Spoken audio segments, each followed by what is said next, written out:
கடந்த சில தினங்களுக்கு முன்னர் சென்னை அண்ணா பல்கலைக்கழக வளாகத்திற்குள் மாணவி ஒருவர் பாலியல் வன்கொடுமைக்கு உள்ளாக்கப்பட்ட சம்பவம் பெரும் அதிர்ச்சியை உண்டாக்கியது.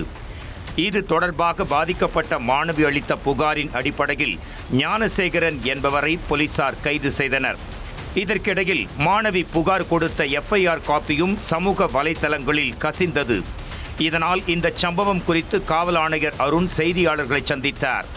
அதன் பின்னர் உயர்கல்வித்துறை அமைச்சர் கோவி செழியனும் செய்தியாளர்களை சந்தித்து பேசினார். ஆனால் இந்த விவகாரத்தில் இருவரும் கொடுத்த விளக்கங்கள் முன்னுக்கு பின் முரணாகவே இருந்தன. இதனையடுத்து இந்த சம்பவம் தொடர்பான காவல்துறையினரின் விசாரணையில் குறைபாடுகள் இருப்பதால் இவ்வழக்கை சிபிஐக்கு மாற்றி உத்தரவிட வேண்டும் என வழக்கறிஞர் வரலட்சுமி சென்னை உயர்நீதிமன்றத்தில் மனு தாக்கல் செய்திருந்தார். இந்நிலையில் சென்னை உயர்நீதிமன்றமே இந்த வழக்கை தாமாக முன்வந்து விசாரணைக்கு எடுத்துக்கொண்டது.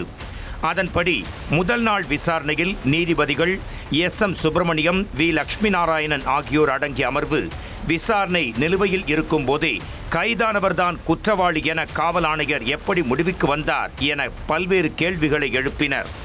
மேலும் பெண்கள் ஆண்களுடன் பேசக்கூடாது, பாதிக்கப்பட்ட மாணவி அங்கு சென்றிருக்க கூடாது என்றெல்லாம் அட்வைஸ் செய்யக்கூடாது என்றும், காதல் என்பது பெண்ணின் தனிப்பட்ட சுதந்திரம் என்றும் கூறியிருந்தனர். அதேபோல் வழக்கு விசாரணை நடைபெறும் போதே காவல் ஆணையர் எப்படி செய்தியாளர்களை சந்தித்தார், அரசு அதிகாரிகளுக்கான நடத்தை விதிகளின்படி செய்தியாளர்களை சந்திக்கும் முன்பு அரசு அனுமதி பெற வேண்டாமா, எஃப்ஐஆர் வெளியானதற்கு யார் பொறுப்பு என்றும் கிடுக்குப்பிடி கேள்விகளை எழுப்பினர். மீண்டும் இந்த வழக்கு விசாரணைக்கு வந்த நிலையில் அரசு தரப்பு வழக்கறிஞர் இந்த வழக்கு தொடர்பாக காவல்துறை தரப்பில் எடுக்கப்பட்டிருக்கும் நடவடிக்கைகள் குறித்த விரிவான அறிக்கையை நீதிமன்றத்தில் தாக்கல் செய்தார். மேலும் நிர்பயா நிதி செலவிடப்பட்டது தொடர்பான அறிக்கையும் அளிக்கப்பட்டது. அப்போது எஃப்ஐஆர் வெளியானது எப்படி, எஃப்ஐஆரை பதிவிறக்கம் செய்தவர்கள் யார், அவர்கள் மீது நடவடிக்கை எடுக்காதது ஏன் என நீதிபதிகள் அடுக்கடுக்காய் கேள்வி எழுப்பினர். அதற்கு பதிலளித்த அரசு தரப்பு வழக்கறிஞர் தொழில்நுட்ப கோளாறு காரணமாக எஃப்ஐஆர் வெளியானது என்றும் காவல்துறை கசிய விடவில்லை என்றும் பதிலளித்தார். முதல் தகவல் அறிக்கை கசிந்த உடனேயே காவல்துறை முடுக்கிவிடப்பட்டது. மேலும் அதனை 14 பேர் பார்த்திருப்பதாகவும், கசியவிட்டவர்கள் மீது நடவடிக்கை எடுக்கப்பட்டு காவல்துறை விசாரித்து வருவதாகவும் அரசு தரப்பு வழக்கறிஞர் தெரிவித்தார். இதனை கேட்ட நீதிபதிகள் பொதுமக்கள் காவல் நிலையத்திற்கு புகார் அளிக்க வருவதற்கே அச்சப்படும் நிலை இருப்பதாக வேதனை தெரிவித்தனர். மேலும் எஃப்ஐஆர் கசிந்தது பற்றி காவல் ஆணையர் பத்திரிகையாளரை சந்தித்து விளக்க முடியுமா, இந்த வழக்கில் குற்றவாளி ஒருவர்தானா அல்லது வேறு யாரும் இருக்கிறார்களா என்றும் நீதிபதிகள் கேள்வி எழுப்பினர்.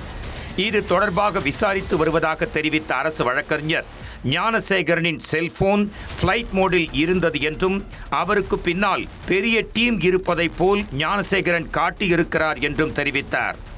பாதிக்கப்பட்ட மாணவியின் அடையாளத்தை குறிப்பிட்டது தவறு என்றும், அவரது கண்ணியம் காக்கப்படவில்லை என்றும் கூறிய நீதிபதிகள் இந்த வழக்கு தொடர்பாக பெண் IPS அதிகாரிகள் அடங்கிய சிறப்பு புலனாய்வு குழு அமைக்கவும் உத்தரவிட்டனர்.